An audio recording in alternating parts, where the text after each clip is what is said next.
अब इसी प्रकार नवरात्रे आ रहे हैं, साल में 2 बार नवरात्रे आते हैं। हम हिंदू लोग हैं, सनातनी लोग हैं। 27 साल बाद सरकार आई है, तो कम से कम हम ये चाहेंगे कि नवरात्रों के पावन व्रत में मंदिरों के आगे दुकानें मास की बंद रही। आप सिर्फ मंगलवार को ही क्यों नहीं खाए नॉनवेज? आपको खाना ही नहीं चाहिए। मैं रवि नेगी जी को ये सलाह दूंगा कि आप नॉनवेज छोड़ दीजिए। देखिए, एक धर्म के लोगों का दूसरे धर्म के लोगों को आदर और सम्मान करना चाहिए, ये बहुत बुनियादी बात है। बस मैं इतनी। औरंगजेब के बाद नॉनवेज पर लड़ाई, ये क्या गोलमाल है भाई। नमस्कार, स्वागत है आपका। दिल्ली 24 देख रहे हैं आप और मैं हूं आपके साथ लता। 30 मार्च से नवरात्रि की शुरुआत होने जा रही है, लेकिन उसके पहले से ही जो है माहौल एक बार फिर से वेजिटेरियन वर्सेस नॉन वेजिटेरियन वाला होता हुआ दिखाई पड़ रहा है। ये हालांकि पहली बार नहीं है, अभी हाल ही में हमने देखा था कि होली में किस तरीके से होली के रंग को लेकर, होली के त्योहार को लेकर और रमजान को लेकर किस तरीके से क्लैशेस देखने को मिले थे। अब एक बार फिर से नवरात्रि से ठीक पहले जो है ये क्लैशेस फिर से बढ़ता हुआ दिखाई पड़ रहा है। अब दरअसल आप ये सोच रहे होंगे कि आखिर क्लैशेस क्यों बढ़ रहे हैं, तो इसका भी दरअसल मैं आपको जो है पूरा विश्लेषण बता देती हूँ। क्योंकि हालांकि दिल्ली में नई नवेली बीजेपी की सरकार जब से बनी है, तमाम जो नेता हैं और खास तौर पर जो पड़पड़गंज से नए नवेले विधायक बने हैं रविंद्र जी, उनका दरअसल पूरा फोकस इस बात पर है कि किसी भी तरीके से जो है हिंदुइज्म को बढ़ावा दिया जाए। तो रविंद्र नेगी का वीडियो दरअसल सोशल मीडिया पर जमकर वायरल हुआ था, जिसमें वो जगह जगह पर जाकर दुकानों को, यानी कि मीट की दुकानों को जो है बंद कराते हुए दिखाई पड़ रहे थे। और अब जब नवरात्रियां शुरू होने वाली है, रमजान का ये समय चल रहा है, और खास बात ये कि ठीक नवरात्रि शुरू होने के एक दिन बाद जो है वो ईद है, और इसी को लेकर अब एक बार फिर से जो है नॉनवेज वर्सेज वेजिटेरियन को लेकर जो है सियासी लड़ाई दिल्ली में दिखाई पड़ रही है। क्योंकि इसको लेकर अलग अलग पार्टी के नेताओं के बयान जो है सामने आ चुके हैं।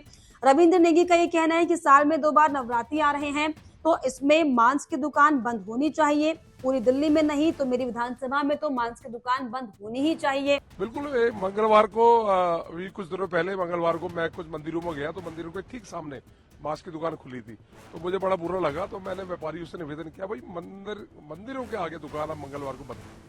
उन्होंने सहज स्वीकार करा, पूरी पचपड़गंज में मंगलवार को दुकान बंद होने लग गई है।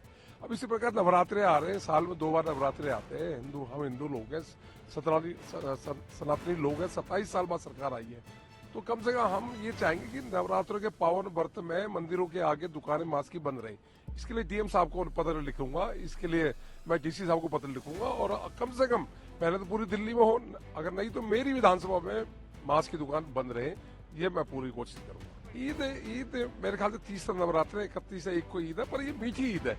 ईद इनकी 2 ईद होती है, बकरा ईद होती है, मीठी ईद होती है। अगर मीठी ईद में सेवैया खिलाएं, खीर खिलाएं, मीठा खिलाएं तो सही रहेगा। जरूरी थोड़ी है जब बकरा ईद का अलग डेट है, मीठी ईद का अलग डेट है, तो मुझे लगता है कि इसमें कोई वाद विवाद नहीं होना चाहिए। नवरात्रि है, पावन पर्व चलेंगे, लोगों के व्रत चलेंगे। लोग चाहते हैं कि आस्था को ठेस ना पहुंचे और दुकानें बंद रहे, तो उसमें आपत्ति क्या है। तो इसको लेकर जो है रविंद्र नेगी का बयान सामने आया। उन्होंने अपने बयान में कहा कि साल में 2 बार नवरात्रि आ रहे हैं, इसमें मांस की दुकान बंद होनी चाहिए। पूरी दिल्ली में नहीं तो कम से कम मेरी विधानसभा में, यानी कि पड़पड़गंज में जो है दुकानें नीच की बंद होनी चाहिए। 27 साल बाद आखिर सरकार आई है, तो क्यों नहीं जो है इस तरह के कोई बदलाव हो, ये उन्होंने बयान दिया। उन्होंने कहा कि इतना तो होना ही चाहिए। इसके अलावा अब आम आदमी पार्टी भी इस पर कूद पड़ी है। आम आदमी पार्टी ये कहती हुई दिखाई पड़ रही है कि न सिर्फ मीट की दुकानें बल्कि शराब की दुकानों को भी बंद किया जाए। सौरभ भारद्वाज, जो कि आम आदमी पार्टी के नेता हैं, हार गए अपना चुनाव, उन्हें दरअसल बयान दिया कि सिर्फ सुर्खियां बटोरने के लिए जो है बीजेपी के नेता काम कर रहे हैं, इस तरीके से काम ना किया जाए। रवि नेगी जी से कहना चाहता हूँ कि मैं नॉनवेज नहीं खाता। आप सिर्फ मंगलवार को ही क्यों नहीं खाए नॉनवेज? आपको खाना ही नहीं चाहिए। मैं रवि नेगी जी को ये सलाह दूंगा कि आप नॉनवेज छोड़ दीजिए। ऐसा क्यों कि नवरात्रों में नहीं खाएंगे आप, या मंगल को ही नहीं खाएंगे? आपको खाना ही नहीं चाहिए। आप क्यों खाना चाहते हैं? रवि नेगी जी से स्पेशली मेरी उनसे वो रहेगी कि उनको जो है खुद ही नहीं खाना चाहिए। खाना ही नहीं चाहिए, किसी भी दिन ना खाएं। क्यों खाना चाहते हैं वो? भाई भगवान तो हर रोज है। बुध को क्यों खाना चाहते हैं? बृहस्पति को क्यों खाना चाहते हैं? ना ही खाएं। तो वहीं कांग्रेस पार्टी भी दरअसल इस पूरे मामले को लेकर पीछे हटती हुई दिखाई नहीं पड़ रही, क्योंकि कांग्रेस पार्टी की तरफ से भी इसको लेकर बयान आया जिसमें कांग्रेस के सांसद इमरान मसूद ने दरअसल बयान देते हुए कहा कि कांग्रेस जो है इस तरह की बातों को हालांकि मानती है, सबकी जो है भावनाओं को ठेस ना पहुंचे इस पर काम करती है।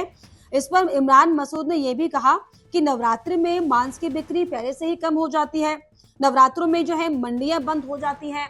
तो भाई मैं तो मीट खाता नहीं, मैं तो शुद्ध शाकाहारी व्यक्ति हूँ। लेकिन मुझे इतना पता है कि नवरात्रों में मंडी का सबसे ज्यादा बुरा हाल अगर होता है तो नवरात्रों में होता है, बंद हो जाती है बिल्कुल। तो नेगी जी क्या कह रहे हैं मुझे नहीं पता। देखिए, एक धर्म के लोगों का दूसरे धर्म के लोगों को आदर और सम्मान करना चाहिए, ये बहुत बुनियादी बात है। बस मैं इतनी ही बात कहूँगा। अगर नवरात्रे बकरीद पर भी हों तब भी हमें इस बात का परहेज करना पड़ेगा कि इस बात को देखना पड़ेगा कि एक दूसरे के धर्म की भावनाएं आहत ना हो। आप कोई भी काम अगर है तो आप ऐसे मत करिए कि किसी की भावनाएं आहत हो। और यही बात दूसरी तरफ कह रहा हूँ कि आप भी ऐसा काम करिए कि हमारी भावनाएं आहत ना हो। तो एक बार फिर से जिस तरीके से जो हिंदू त्योहारों को लेकर खासतौर पर हम देखें तो होली में कैसे माहौल बना था, किस तरीके से होली से ठीक पहले जो है तमाम तरह के बयान सामने आए थे, मस्जिदों को ढक दिया गया था और त्रिपाल आप पहन लीजिए, रंगों से जो है परहेज करें, ये तमाम तरह की बातें हमने देखी थी। और अब एक बार फिर से जब नवरात्रि की शुरुआत होने जा रही है और ईद भी अब नजदीक है, तो ऐसे में दिल्ली में एक बार फिर से वेजिटेरियन वर्सेस नॉन वेजिटेरियन का जो सियासी पारा है वो बढ़ता हुआ दिखाई पड़ रहा है। लेकिन इसको लेकर क्या आपकी राय है, हमें कमेंट बॉक्स में जरूर लिखिए। जो सियासी पारा दिल्ली में चढ़ता हुआ दिखाई पड़ रहा है, इस पर अपनी राय दीजिए और हमारे चैनल को लाइक, शेयर एंड सब्सक्राइब करना भी ना भूलें।